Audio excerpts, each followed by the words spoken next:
Welcome everybody to this afternoon's Phi Alpha Theta event for September 18th. We have an excellent guest today, Dr. Judkin Browning from Appalachian State University.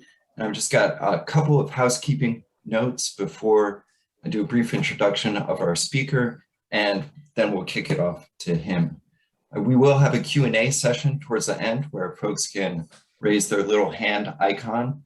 If you have questions that you would like me to ask, you can send those directly to me in the chat during the course of the talk, and then I can put those up during the Q&A session as well. If you have any questions for professors such as Dr. Keeling or Dr. Smith, who are both here, or myself about assignments or coursework, just please hold off on those to the end of this session. And then we can use the line to clear up any questions that you might have about assignments or anything like that. Just to give a little bit of an introduction of Phi Alpha Theta, this is the National History Honors Society for Historians.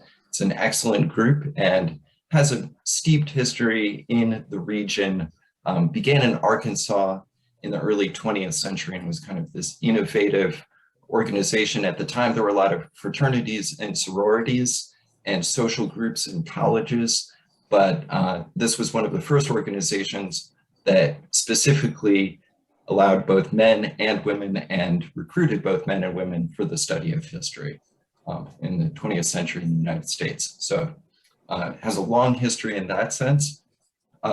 Something that we have learned this past year is that we can do innovative events online on Zoom, and we can have people zoom in from across the country, which is precisely what Dr. Browning is doing today.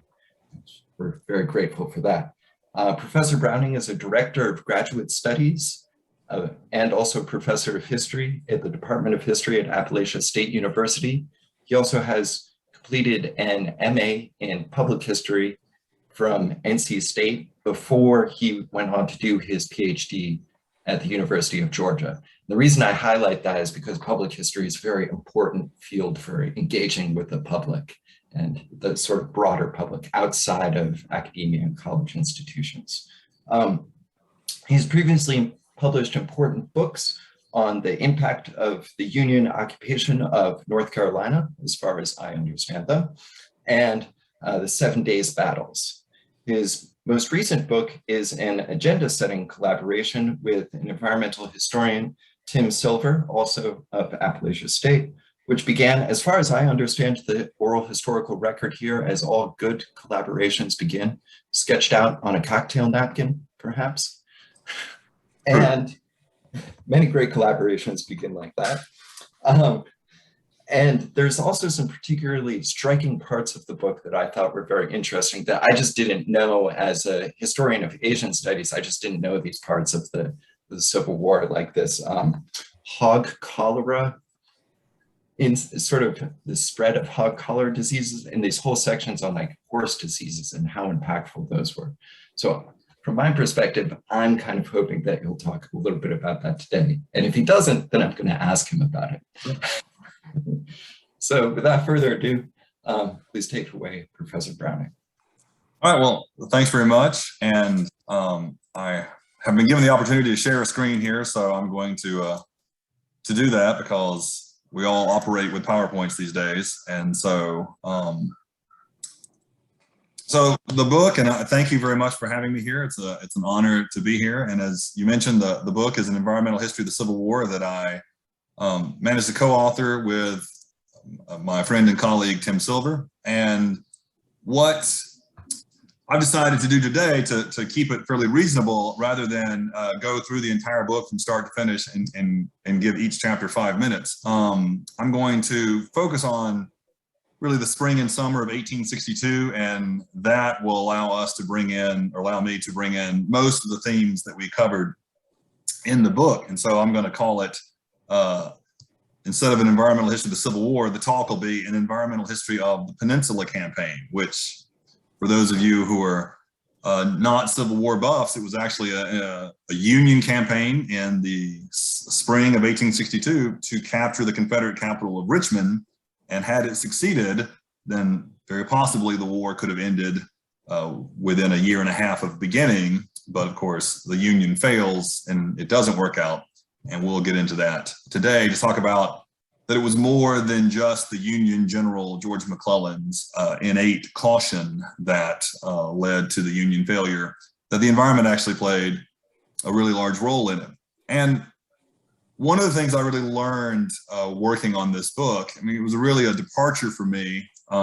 Typically, I consider myself more of a social and military historian of the Civil War, but looking at the war, something that's a very well-known event through an environmental lens really changes the questions that you ask of your material. And it also gets historians into literature and genres and studies that we're not necessarily comfortable in. You know, an awful lot of work in the sciences, whether it was looking at epidemiology or climatology or nutrition science or animal husbandry or soil science or geology. You know, you pick an ology, and we had to do some reading in it, and it really sort of forced me to sort of broaden our horizons, but it also taught me, as I tell everybody, it taught me a hell of a lot about the Civil War. I mean, I've been teaching the war for 15 years, and this book has forced me to change every lecture I've ever had on the war because of what I learned in the process. And so let me start the story here and talk about this Peninsula Campaign, which takes place in Virginia. And what better place to start when you want to talk about a military campaign in Virginia than California. So let's start in California, because it really is going to be sort of showing how everything is connected in the Civil War. So what we need to know, first of all, is that California in the winter of 1861 and 1862 faced an unprecedented amount of rain. California experienced something that climatologists refer to as an arc storm, as I have it the title there.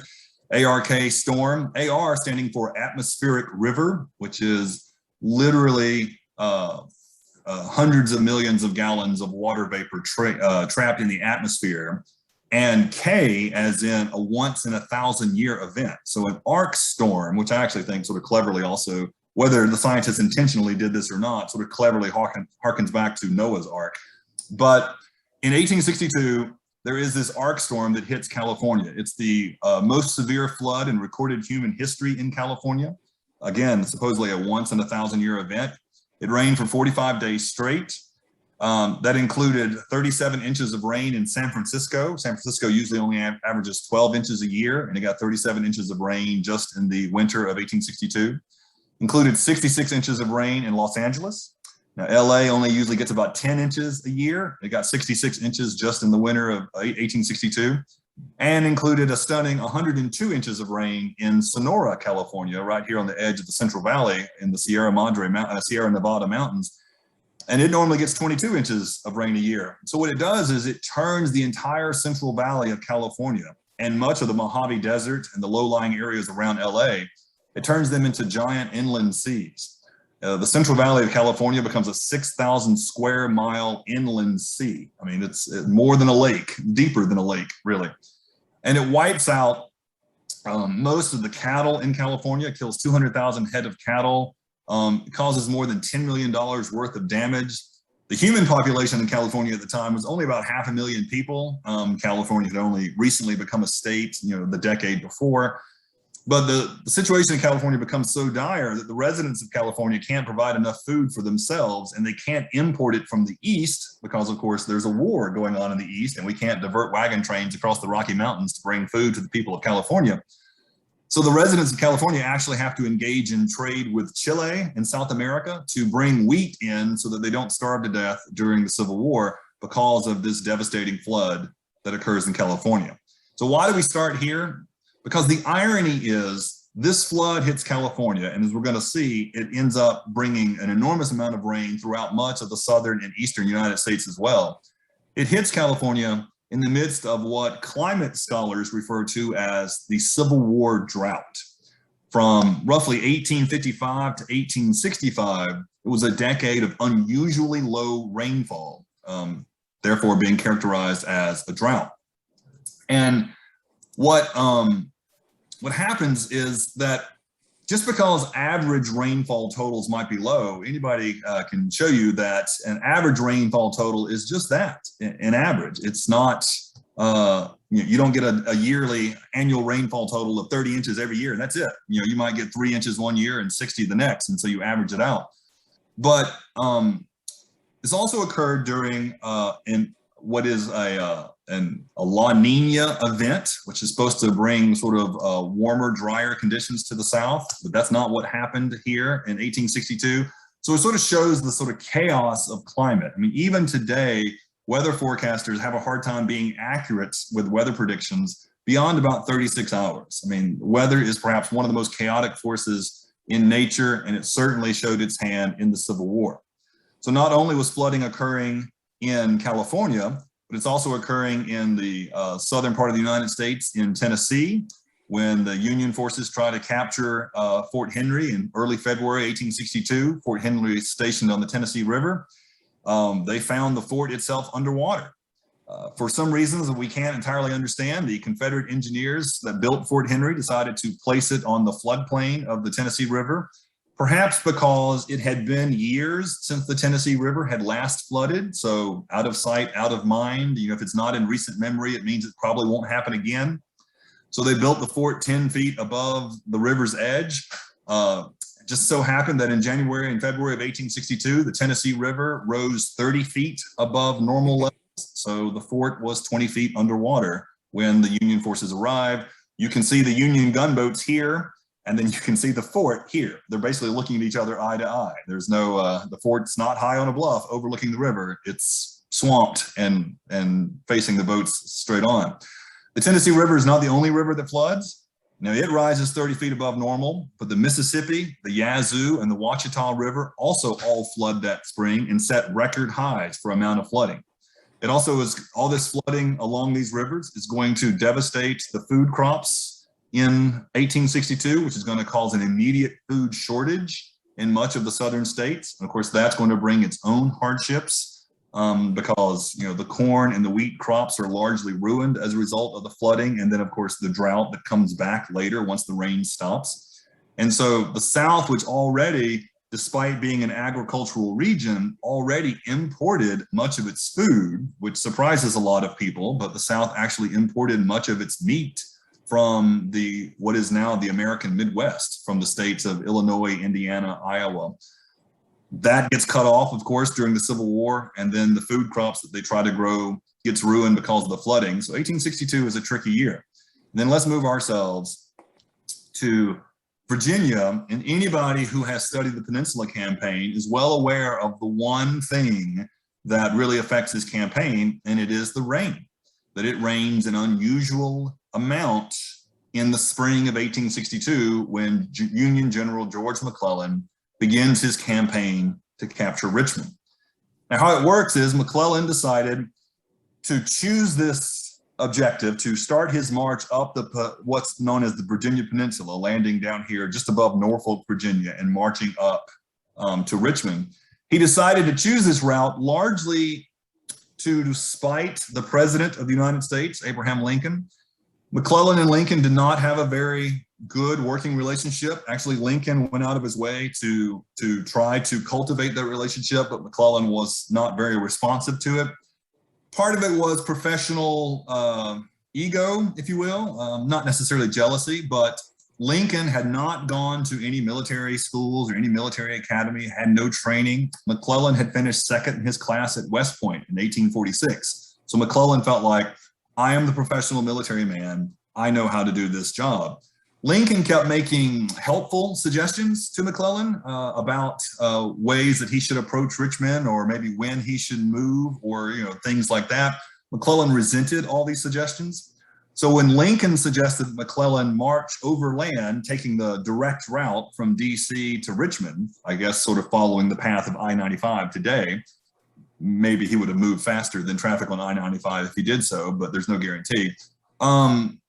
Lincoln wanted McClellan to take that route, but McClellan, basically because Lincoln had suggested that route, McClellan decided, nope, I'm going to utilize the Navy. We're going to move to the Virginia Peninsula, and then we're going to march, in McClellan's words, rapidly over to Richmond and capture it.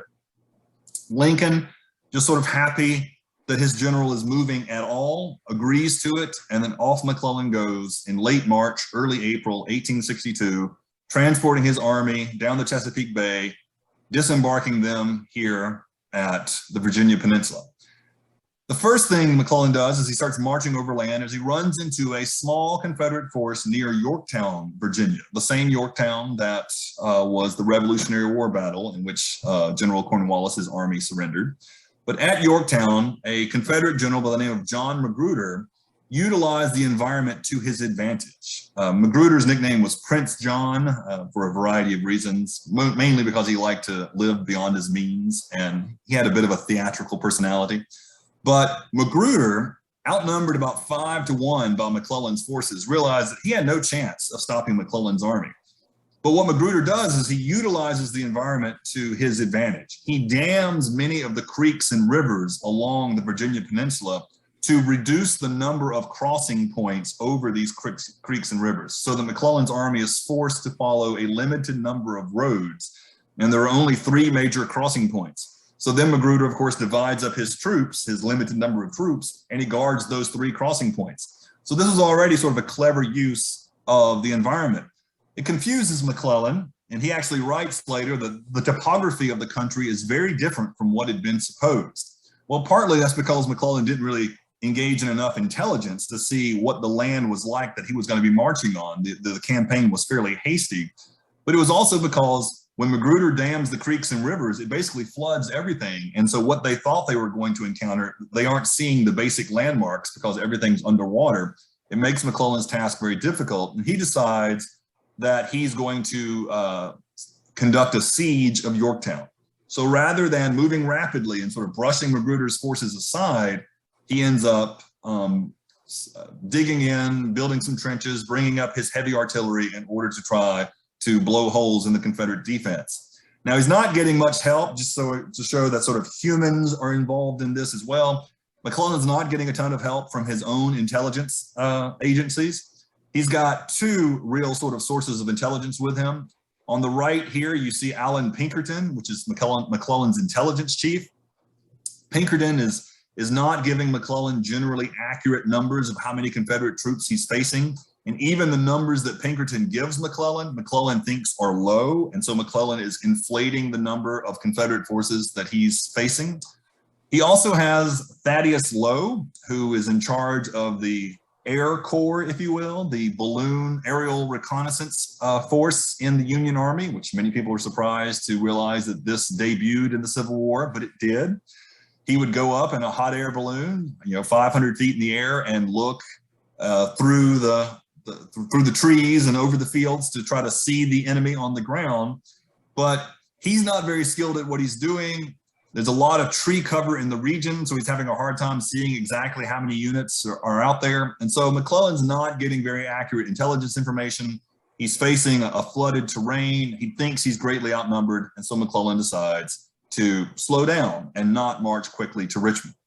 When he slows down at Yorktown, of course, the Confederate Army, which had been threatening Washington, D.C. up until that point, quickly moves down and joins Magruder at Yorktown. And so now McClellan, rather than sneaking to Richmond behind the major Confederate Army, McClellan is going to be facing the Confederate Army as he moves to Richmond. As he moves to Richmond, he encounters an inordinate amount of rain. As we said, it's in the middle of the Civil War drought, but weather is chaotic, and the climate patterns out in the Pacific Ocean are changing the amount of moisture that is coming into the United States. It's changing the weather patterns in the Gulf of Mexico, sending a lot of moisture into the southern and eastern part of the United States. And that moisture arrives in April. 16 out of 30 days, it rains in April. It rains for 10 days straight in early May. And McClellan's army, as you can sort of see from this depiction, are basically bogged down in the mud. One of McClellan's officers, a Union chaplain from Michigan, writes home, "The roads here are beyond description. Just imagine the worst roads possible and then believe that these are 99 times worse than your imagination, and you may come near the truth." Now, muddy roads, of course, are a problem in the sense that, it's hard to move wagons and artillery and things of that nature, but it's also a problem for the manpower, for the men who are having to march through them. a Civil War soldier having to march through mud burns about 550 calories an hour while marching through mud. And that can be 5,000 calories a day if you're marching 8 or 9 miles in a day. Now, that wouldn't seem so bad if they were getting adequate nutrition to replenish all of that energy they're expending. But of course, they're not, because the supply wagons with the rations are in the rear, stuck in the mud, and the soldiers are out front. So how many calories are they consuming? Well, let's just take a quick glance. If they were consuming their daily Army rations, in case you were ever curious what the Union cookbook looked like in the Civil War, you're going to get it. Here it is. Your daily Army rations are either 20 ounces of beef or 12 ounces of pork or bacon per day, 18 ounces of flour or 20 ounces of cornmeal. You get some rice, beans, dried potatoes, coffee, tea, sugar, salt, vinegar, all of this stuff. The federal government decided to add vegetables in 1861, not because they necessarily understood the real, the nutrition table very well, but they just kind of felt like, well, it seems like vegetables should be part of it. So they did add vegetables in 1861, but they typically were dried vegetables because fresh vegetables were too hard to transport, and the soldiers generally hated the dried vegetables and wouldn't eat them anyway. So if you are a soldier and you're eating only the daily ration allotted to you, you would be consuming between 3,500 and 4,000 calories a day, which seems like a lot to us today, of course, if they're telling us that 2,000 calories a day is your meets the basic needs for adults. But these are combat soldiers, of course. They're exerting more energy, they're marching with heavy packs, and so they understood that the ration had to be higher. The problem is that nobody is getting these rations. The Union soldiers aren't getting them. They're basically living on hardtack, which is a baked hard biscuit or cracker, and coffee.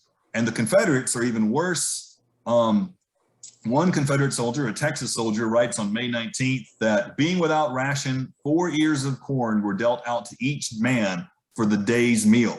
So the only sustenance they got that day were 4 ears of corn, or roughly the equivalent of 320 calories.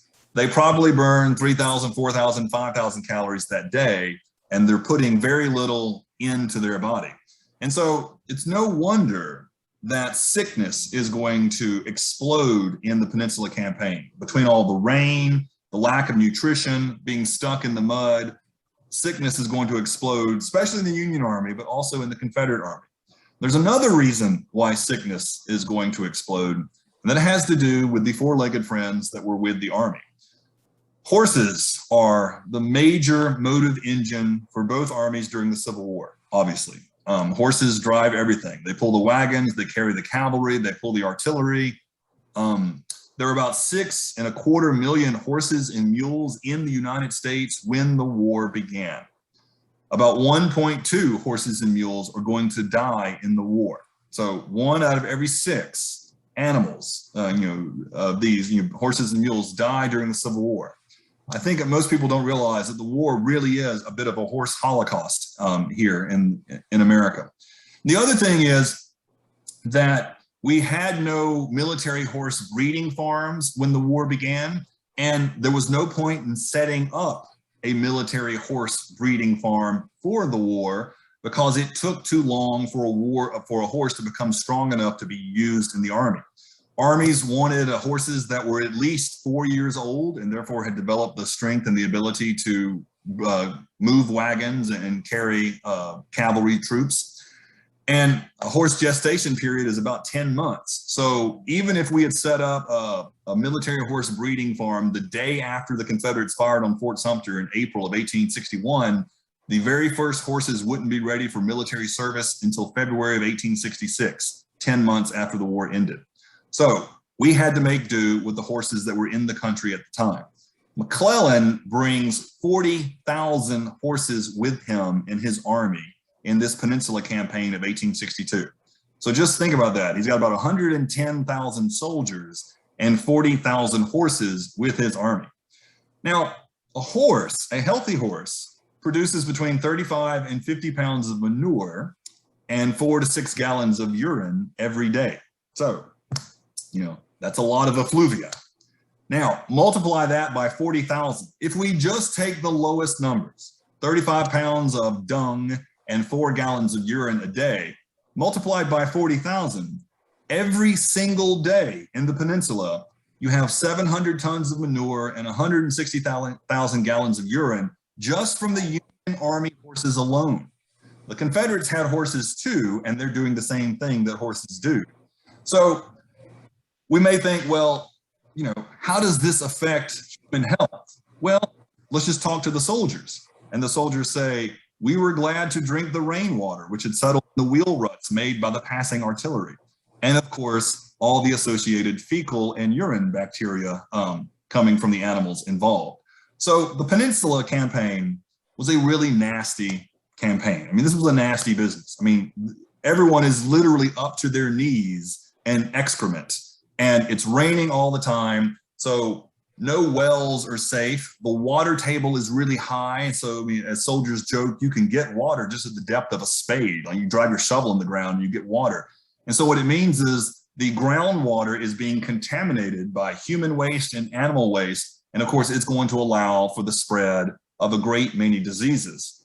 And so let's talk about some of those diseases. As one Union soldier said, the Peninsula Campaign was by far the sickest I have ever been. And there's good reason. The types of illnesses that plague both armies during the Peninsula Campaign. First, typhoid fever. Typhoid fever is caused by a bacteria that is transmitted by, it's a waterborne illness. So it's transmitted by drinking contaminated water. It can be transmitted by flies landing on your food as well. And so anybody who has the bacteria paratyphium can spread typhoid fever.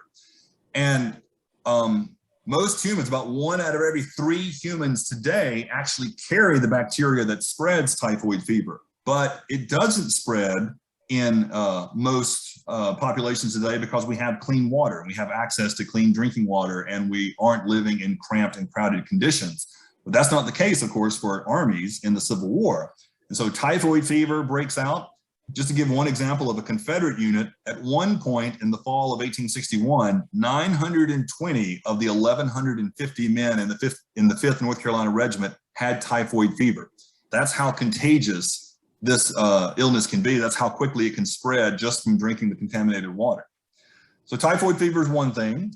Dysentery is another, and it can be caused by a whole number of bacteria, from E. coli to Shigella and other bacteria that all you need is a piece, microscopic piece, you know, too small for the human eye to see, to get into your food, and it can give you this.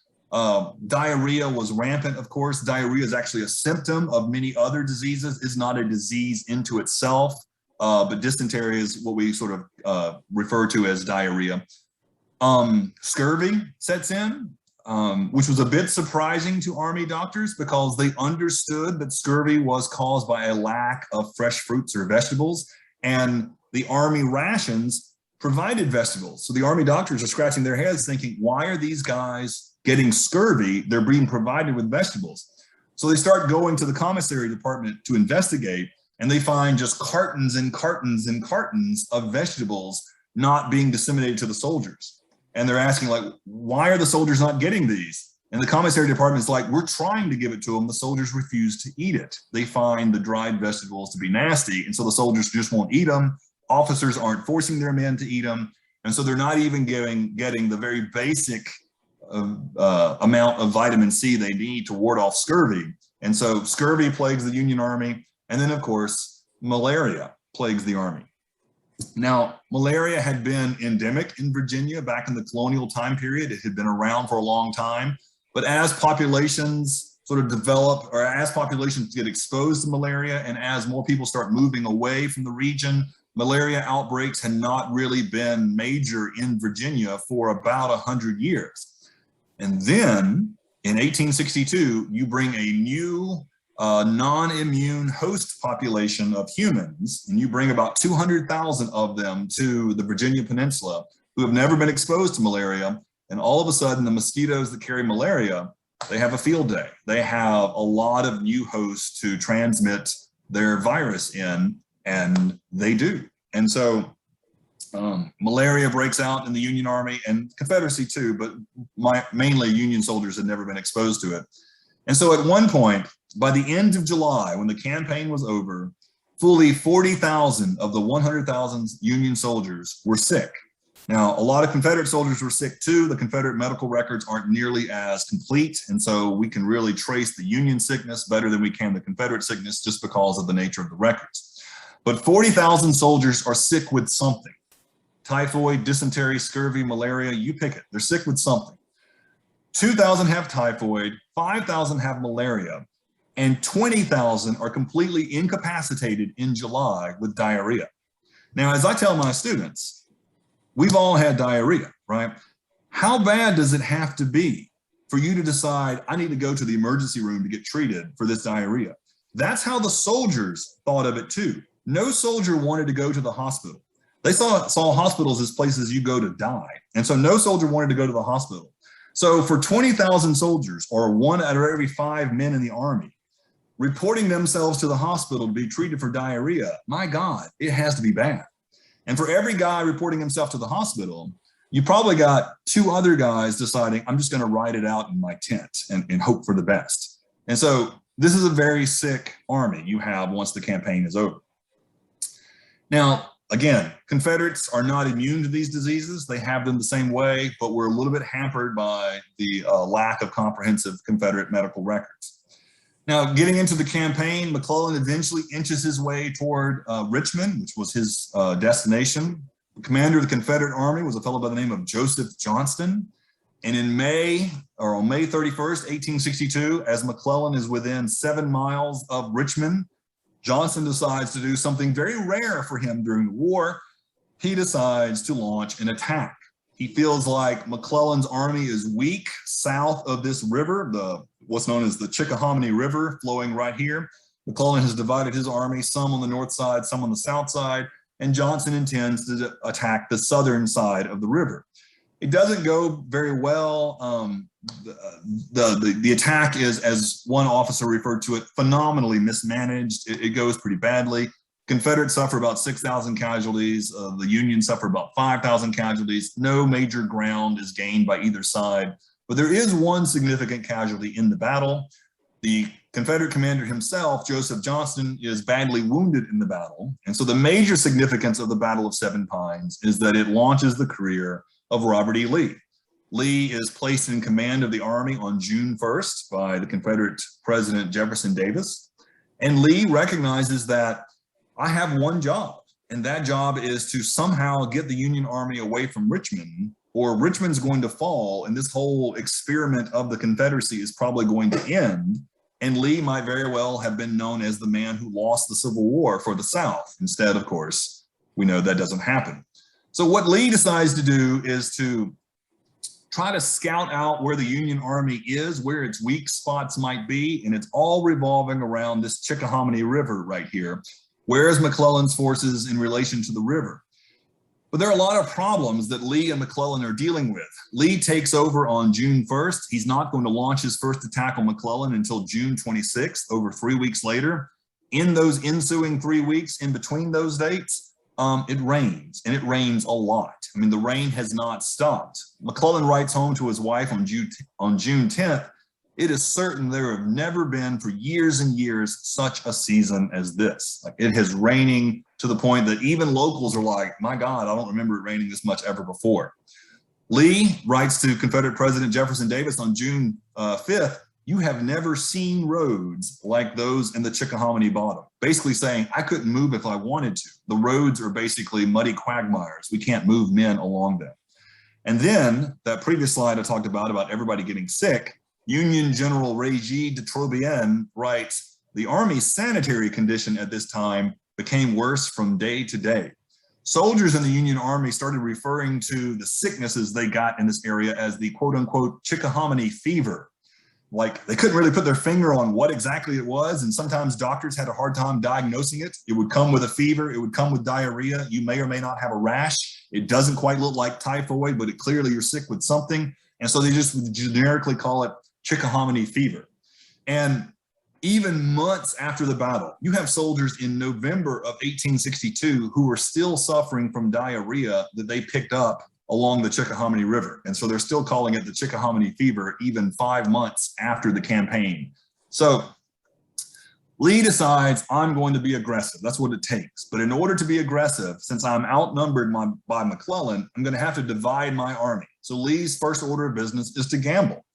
And so Lee decides to leave 27,000 troops south of the river to guard McClellan's forces. And he puts 60,000 men north of the river to try to attack the weaker part of McClellan's army. Now, McClellan, for his part, he's got 80,000 men south of the river. So if McClellan had been aggressive, if he had tried to attack Lee, he outnumbers Lee more than 3-1, very good chance that he would have broken through Lee's lines if he had decided to launch an attack straight on, and he might have gotten to Richmond before Lee could have done anything to stop it.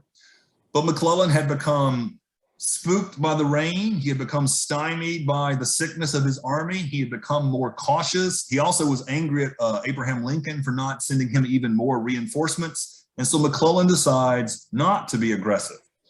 He's got 30,000 men north of the river. Lee's got 60,000. So Lee decides to attack north of the river. And then what becomes known as the 7 days battles, over the course of the next week, Lee is going to attack McClellan again and again and slowly drive McClellan's army back. So this slide actually is the picture of the Battle of Gaines' Mill, where Lee actually drives McClellan's army across the Chickahominy River. Then he pursues him south. This is the Battle of Glendale, which is kind of a confused battle that doesn't go well for the Confederates. And this is the Battle of Malvern Hill that goes really poorly for the Confederates, where they launch a series of futile head-on attacks into a well-defended Union position. And it's really a massacre on the part of the Union soldiers.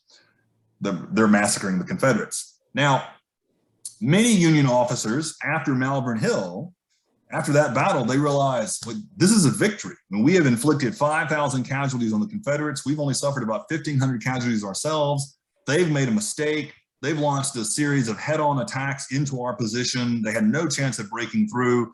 We have really given Lee a bloody nose. Many Union subordinate officers of McClellan's tell him, you should counterattack. Now is the time to counterattack. Lee is weak. He has bled his army dry. But McClellan is sort of mentally beaten at this point between the sickness, the rain, the constant attacks by Lee, and the belief that he's not being supported by his government. McClellan decides to order the retreat to continue. And he's trying to retreat down to the James River to a place known as Harrison's Landing so that he can receive protection from the Union gunboats, whose heavy artillery will provide sort of an umbrella of protection over his army. One of his most salty subordinate commanders, and perhaps one of my favorite commanders of the war, although he's not going to live much longer after this, a fellow by the name of General Phil Kearny, who had lost his arm in military campaigns before the Civil War. Kearny says to everybody who's standing by, and he's not shy about this, Kearny says when McClellan orders the retreat, I say to you all, such an order can be prompted only by cowardice or treason. Those are pretty strong words, and Kearny wasn't trying to hide it from McClellan's ear. And so the question is, is McClellan a coward? Is he a traitor? And he's not a traitor. His foremost biographer, a fellow by the name of Stephen Sears, puts it this way. McClellan, quote unquote, lost the courage to command, is how he put it. So it's sort of an indirect way of calling him a coward, I suppose. I don't think McClellan was a coward. I think he was simply overwhelmed by the environmental and physical circumstances that he faced in the Peninsula Campaign. He gets into the campaign not very well prepared. I mean, they didn't have a lot of intelligence about what the peninsula looked like. He doesn't even know which direction some of the rivers flow in. And then the very first Confederate opponent he encounters has dammed up everything so that he can't even get a sense of what the land looks like. He gets to Richmond. It continues to rain. The rivers flood. He's having a hard time moving his army. His men are getting sicker and sicker by the day. And then Lee starts attacking him. And McClellan thinks, I'm not getting enough reinforcements. Lee must have more troops than I have. My army's sick. I need to save my army. And so McClellan decides to retreat to James River. Now, as I mentioned, go back to the slide just briefly here, about the sickness that plagues both armies in the campaign. And McClellan gets to Harrison's Landing, and about 40,000 men in his army are sick. Lincoln comes to pay a visit on July 7th. Lincoln comes down, visits the army at Harrison's Landing, meets with McClellan, isn't terribly impressed by what he learns when he meets with McClellan, goes back to DC, and is deciding whether or not to order McClellan to abandon the campaign or to allow McClellan to continue. McClellan sends a telegram to the War Department saying, I can launch an attack on Richmond if you give me 60,000 more reinforcements. So McClellan's saying 60,000 more troops and I can launch the attack. Well, he's got 100,000 already. Now, many of them are sick, but McClellan wants 60,000 more. But some of McClellan's corps commanders, his chief subordinate officers, are also sending telegrams to the War Department saying, don't do it. Most famously, perhaps, General Erasmus Keyes, the commander of the 4th Corps of McClellan's army, writes directly to President Lincoln and says, to bring troops raised in the North to this country in the months of July, August, and September would be to cast our resources into the sea. What Keyes is saying is, just come and look at our hospital tents. Like every man in this army is sick in some way. And so if we bring more men here, it's just going to be more guys getting typhoid fever, more guys getting malaria, more guys getting dysentery. We're not going to be able to launch an aggressive campaign. Keyes is urging Lincoln to withdraw the army. And in August of 1862, Lincoln does. McClellan retreats, goes back to DC. General Lee becomes the hero of the Confederacy for saving Richmond, even though tactically Lee didn't necessarily perform very well in most of the battles, but he had sort of a willing retreater in McClellan. And then, of course, Lee's going to go on to become the great general of the Confederate Army, win several victories, and become the sort of icon of the South. The war, of course, which could have ended if McClellan had captured Richmond, the war is going to drag on for 3 more years. And in my closing slide, I want to talk about what are some of the legacies of that war dragging on. Well, one legacy is the unbelievable losses of livestock, particularly in the southern half of the United States as a result of the war. And we'll just use horses and hogs as 2 things to focus on. And we've already mentioned that horses, you lose 1 out of every 6 horses in the United States during the war. Southern states lose approximately 40% of all of its livestock during the war. That's 40% of all the horses, cattle, and hogs, oxen, and things of that nature. 1.2 million horses and mules die, as I say, 16% of the total in the country.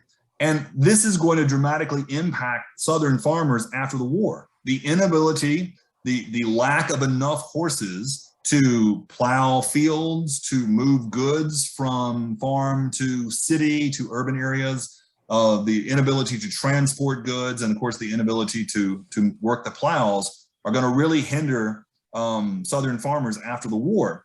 The Deep South, even in 1870, 5 years after the war ends, they still only have 2/3 as many horses and mules as they had in 1860 before the war began.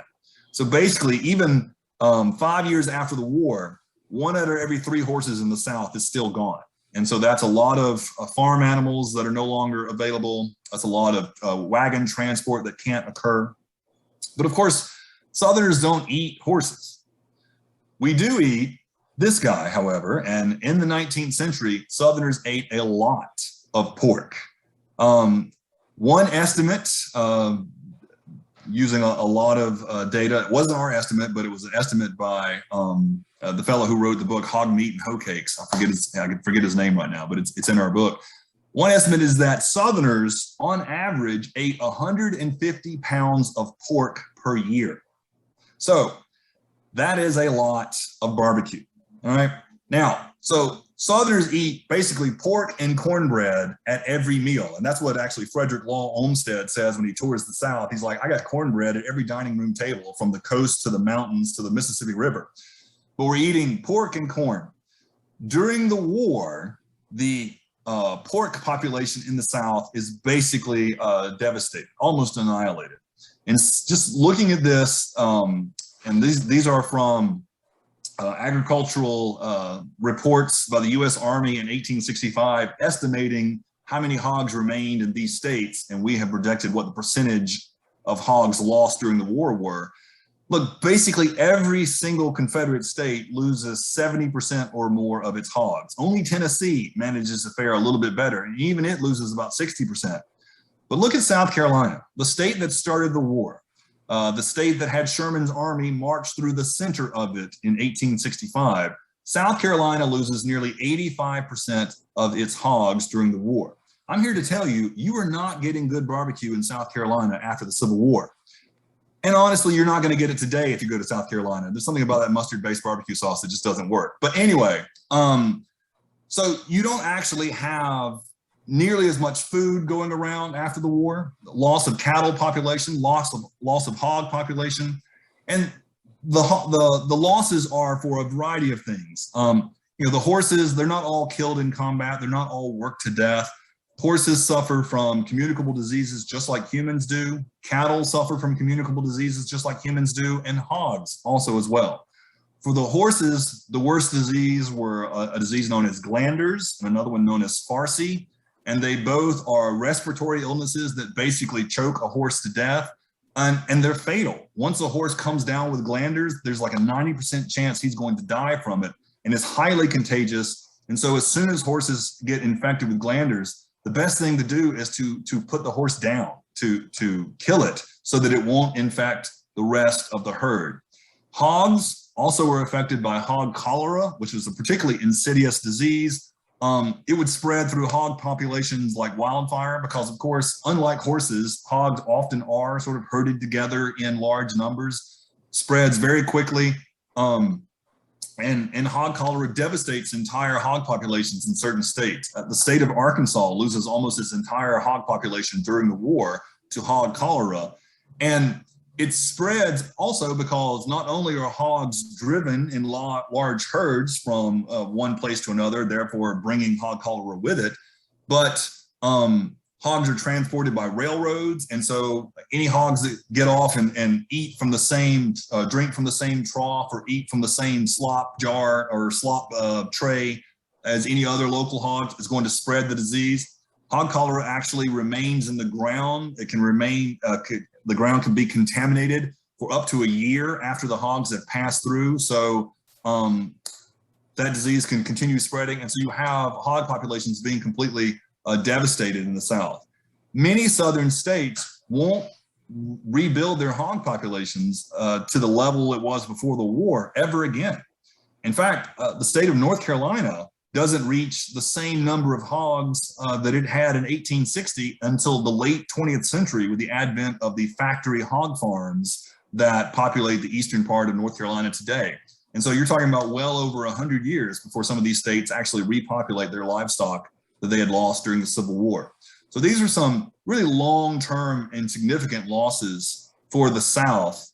And this is just sort of a tease, I guess, of what's in the book. I mean, we can only cover so much in the amount of time we have, but this wraps up the formal presentation, and I will be happy to answer any questions that anybody has now. I can stop the share here.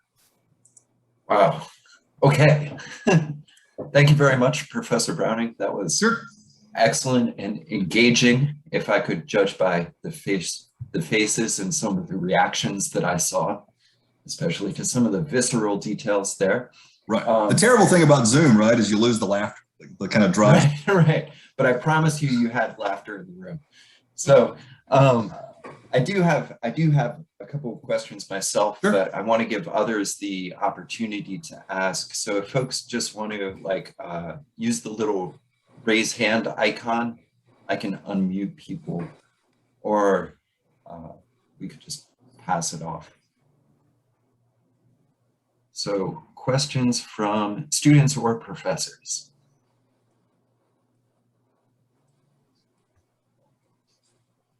I guess one area that I was interested in, you mentioned some of the, and I think you get into it in the book, but like, how did this interact with like the geology and the soil? Like that was something that I was trying to explain the other day, and I had kind of forgotten the nuances of it. Right. So we talked about the geology of like Eastern Virginia, and I could have talked about it in the talk here, and quite frankly, I meant to, and it just slipped my mind. So I'm glad you brought that up.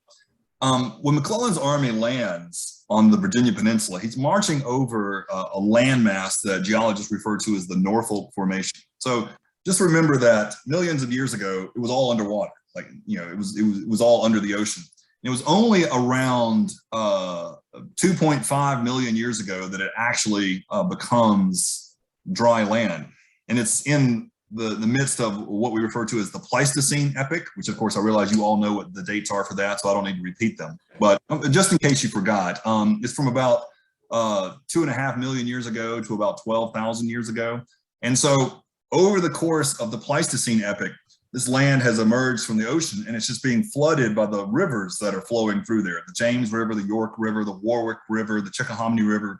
And so literally millennia of flooding from those rivers have just put down so much sort of organic matter on top of the soil that by the time 1862 comes along and McClellan and his army start plodding through that soil, to the eye, it looks like sandy roads. But what's really happening is it is just this deep, deep layer of organic material that as soon as it gets wet, as soon as it rains a significant amount, all that stuff is just going to churn up in a process that scientists refer to as liquefaction, which is actually going to make it the consistency of mortar, like the stuff that you use to put to anchor bricks together in a house. And so it's the type of mud that literally suffocates mules and causes wagons to sink down to their wheel hubs, because you don't get to the hard subsurface until way down. Like at the very bottom, you have this hard clay, but you have something like 4 or 5 feet of this organic matter that's been laid down over the last several thousand years. And so McClellan's army comes in, and if it hadn't rained, they would have never noticed that there was a problem. And if even if it just had rained a little bit, it wouldn't have been a problem, because of course farmers had been driving their wagons over these roads for centuries. But when it rains as much as it did, and you bring such heavy pieces like artillery pieces, most of which weigh 1,200 pounds, and every single horse that's marching on this road probably weighs about 1,000 pounds. And you're bringing, McClellan had 300 artillery pieces with him. So, 300,000 pound artillery pieces being pulled by 6,000 pound horses marching over these roads that are completely saturated with the heavy rain. And it just turns into this quagmire. So yeah, it was the geologic formation is known as the Norfolk Formation. And in some way, somewhat ironically, it was like literally the worst place that McClellan could have launched his campaign from. If he had decided to take Lincoln's overland route from Washington to Richmond, well, that's on a much thinner soil, a much harder subsurface under the surface. And so even if it rains and it's muddy, it's not going to bog you down quite as much as the Virginia Peninsula does.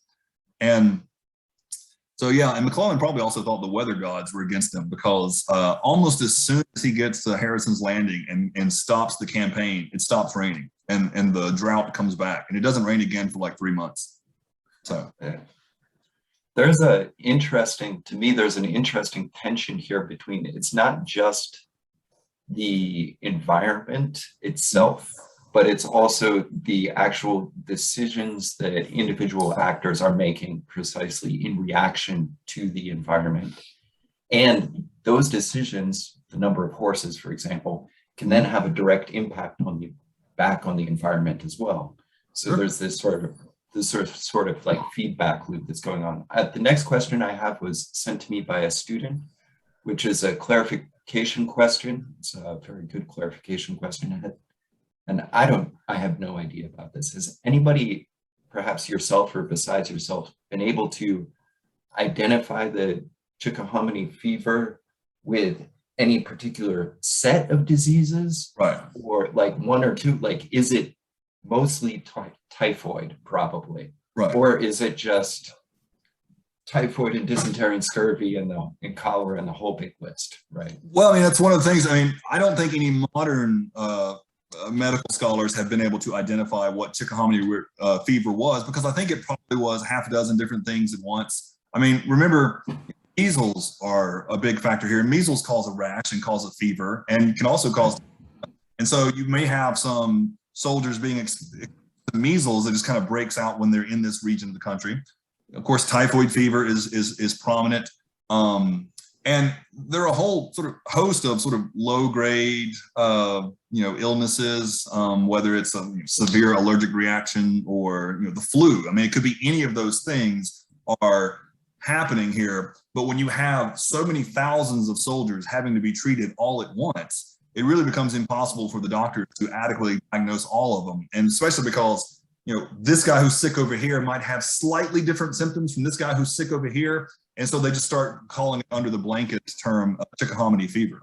But my guess is it was mostly probably dysentery and typhoid fever, but typhoid fever tended to go away within about 6 weeks. And so if you're still suffering from the diarrhea 5 months later, you know, it's probably something like dysentery you have. Yeah, yeah, great, thank you. I've got another question from a student here, but I'll let Professor Keeling go first. Certainly the state of medical knowledge at this time is pretty rudimentary, I suppose, but did they have anything, any effective treatments for any of these maladies that the soldiers were suffering from? Did that exist at this time? So yes, there was one, well, we'll say two, but one certainly effective treatment. And that was that they had learned even before the Civil War that the drug quinine treated malaria, that it was an effective prophylactic for malaria. And because quinine was good at tempering the symptoms of malaria, doctors hoped that it meant that it would be good for everything. And so they actually made it mandatory that soldiers had to drink a vial of quinine every day before, you know, like when they start their meal plan, so to speak. Now, quinine in its natural state is pretty bitter and chalky, and soldiers hated drinking it. And so they would mix it with their whiskey ration. And so soldiers would almost always take quinine with whiskey. Turns out that quinine isn't actually a good preventative against other illnesses, but it's just a good preventative against malaria. And both sides knew this, North and South. North had pretty easy access to quinine. Quinine is an imported drug. It comes from actually a very specific type of tree in the South American Andean forest, the cinchona tree. And so it's actually a concoction from the bark of the cinchona tree, and you import it. Well, for the South, of course, imports of quinine disappear almost as soon as the war begins because of the Union blockade. And so Southerners probably suffer from malaria even worse because there's no access to quinine. The other drug that I would say that actually was somewhat effective and even is still today was opium. And it was effective as a pain reliever. And just like today, you know, morphine is still used by the US Army. The problem was that, of course, opium was administered in, you know, as one scholar referred to it, this was the age of quote unquote heroic dosing, on the belief that a little bit of a drug, if that worked, then a lot of a drug should really work. And so soldiers ended up taking a lot of opium for everything that ails them, certainly to treat wounds and pains from that, but also doctors started prescribing opium for diarrhea or things of that nature, for which it actually had no effect whatsoever. Opium would be administered to soldiers who had VD, even though opium did nothing to prevent VD. Although I guess if you were experiencing some pain from VD, it might help sort of take your mind off of it. But some ways of, I don't want to make people cringe too much, it's in the book, but we actually talk about like one of the ways they treated VD was to directly inject opium into your offended member. And I'm sure soldiers prefer taking it the more natural way. And the other thing I would say is the two drugs they gave to everybody was opium and another drug known as calomel. And calomel's basic operative property was mercury. So the two drugs they're giving to everyone are opium and mercury. And of course, calomel is not effective at treating anything, but doctors believe that you give a guy calomel, he gets diarrhea and gets all the poisons out of his system, or he vomits and all the poisons leave his system. And so the doctors think, well, calomel works. And so they continue prescribing calomel to soldiers. And so you have an awful lot of soldiers during the war who leave the war either addicted to opium, and you actually have and there's a lot of recent literature about that in Civil War studies about sort of opium dependency amongst soldiers after the Civil War.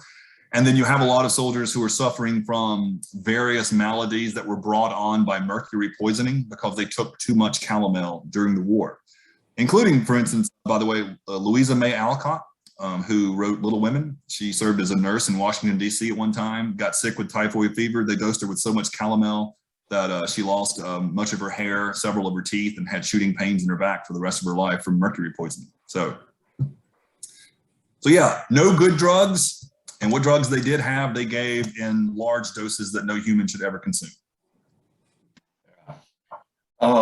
So I have one more question here that I'm going to put forward from a student, and then we're going to have one last question from Professor Lee, and then we'll let Dr. Browning get back to the rest of his Saturday.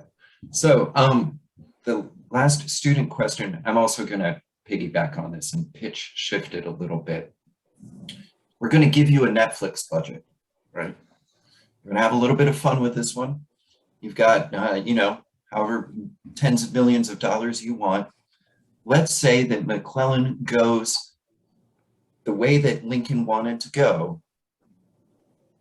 Do you then have a completely different outcome, which ends up with so many consequences that we can't possibly count? For example, Robert E. Lee doesn't even get a career, right? Mm-hmm. Another possible example I could think of is you don't have these major outbreaks of disease, but maybe you do. Maybe you want to argue back against me that you do because you still have the numbers of horses that you do in the Union Army. So you've got that Netflix budget. Go ahead and run with it for a minute. Well, I mean, counterfactual histories are always fun, right? So I think I don't know about the Netflix show. I'm not sure if I can put like who would play McClellan. Like what actor would play McClellan? I mean, is Channing Tatum available? I'm just like, can he do McClellan? I mean, I know Daniel Day-Lewis could, but let's So I think first of all, it's hard to say that McClellan would have succeeded had he approached from that route, because essentially McClellan had already been staring down the Confederate Army at Manassas from the moment he took over the Union Army in July until Lincoln basically made him move in March of 1862. So he had largely done nothing for 8 months. And so whether that magic formula was going to make him move or if Lincoln was going to have to ultimately relieve him of command and put somebody else in charge, we'll never know. When the Army did move, there was still going to be disease, probably not nearly as much malaria. They probably would have been able to avoid that. But there was always going to be typhoid fever to a certain extent, because they're always going to drink contaminated water. There's always going to be dysentery because they're always going to drink contaminated water. It's just the nature of the beast. But probably far less malaria, probably less typhoid fever. Hopefully better supply lines because the roads are less impassable as a result of the rain. Although, maybe not if it's a lot of rain, because certainly Burnside's army, when he's trying to move at Fredericksburg in January of 1863, they get bogged down in the rain as well. So, I mean, it's not like it's the landscape was perfect. So, but yes, to your point that Johnston would remain in command until he's wounded. He may not get wounded if McClellan takes a different approach. So it's just a lot of different ways we could go this, and that would be a pretty sort of entertaining like paper to assign to a creative writing class that knew their history. Like give us an alternative if Lincoln had carried the day, but I don't want to go too far with that because then I might start believing it.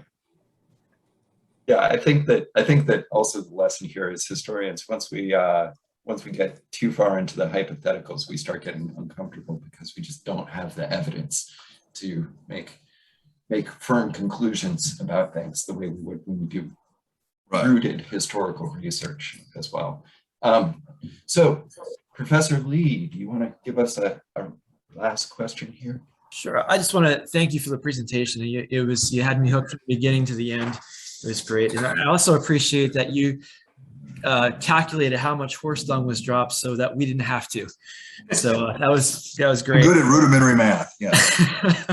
The question I have is, I think you kind of alluded to this, but do you think environmental history is going to rehabilitate George McClellan's reputation at all?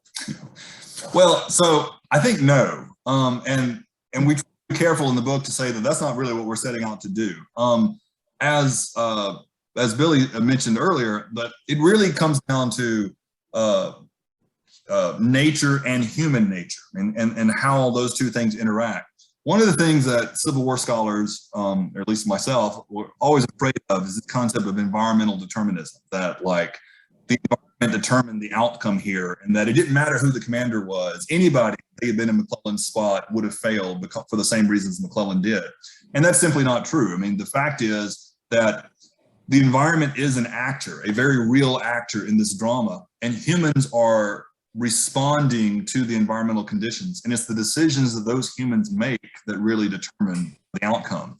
In this particular case, John Magruder made good decisions, utilizing the environment to his advantage.